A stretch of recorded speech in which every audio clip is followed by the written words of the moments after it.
Hello and welcome to Ezra's AP Bio review. This is a question from the 2016 AP test. It is question number 1. So two populations of a species of squirrel are geographically isolated from each other. Although they have the same population density, one population is significantly larger in number than the other.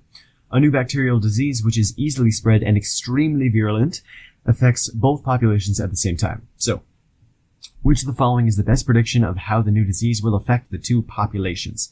So we have a bacterial disease, very virulent. The main thing, though, is that there are two separate populations of they're the same species, but one population is larger. So, answer number 1.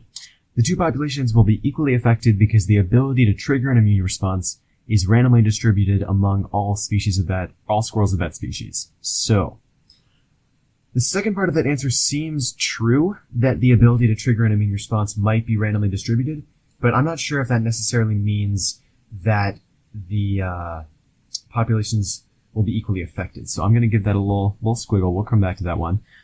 B, the larger population will be less affected by the disease than the smaller population because the mutation rate of the larger population is higher than the mutation rate of the smaller population. So the key thing here is that they're talking about the mutation rate, which should be about the same for both populations. Like, even if maybe the larger population would mutate more or something like that, but the mutation rate shouldn't change between the two populations because that's going to be proportional to the size. So I'm going to give a little X on that one.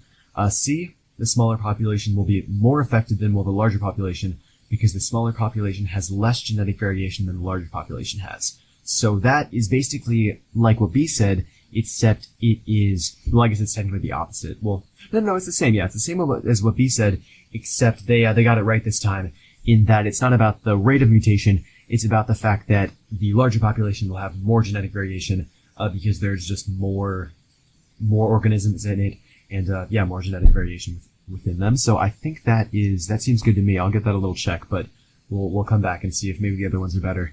Then D, the smaller population will be less affected than will the larger population because the smaller population exhibits more genetic drift than the larger population exhibits. So, this, like number 1, or like A, the second part of this seems true that the smaller population has more genetic drift, but genetic drift doesn't necessarily mean more genetic variation, and genetic variation is really what we're going for here. That's what would allow some of the organisms to be more resistant to the bacterial disease. So genetic drift doesn't necessarily translate to better survival rates. And yeah, it seems like C is probably the best answer here. I guess we should come back to A because we gave that a little squiggle. Yeah, I think the thing with A is just that the second part of the question doesn't necessarily prove the first part, or the second part of the answer doesn't necessarily prove the first part of the answer. So I think C is the way to go here. Yeah, this has been Mr. Marks, and I hope that was helpful.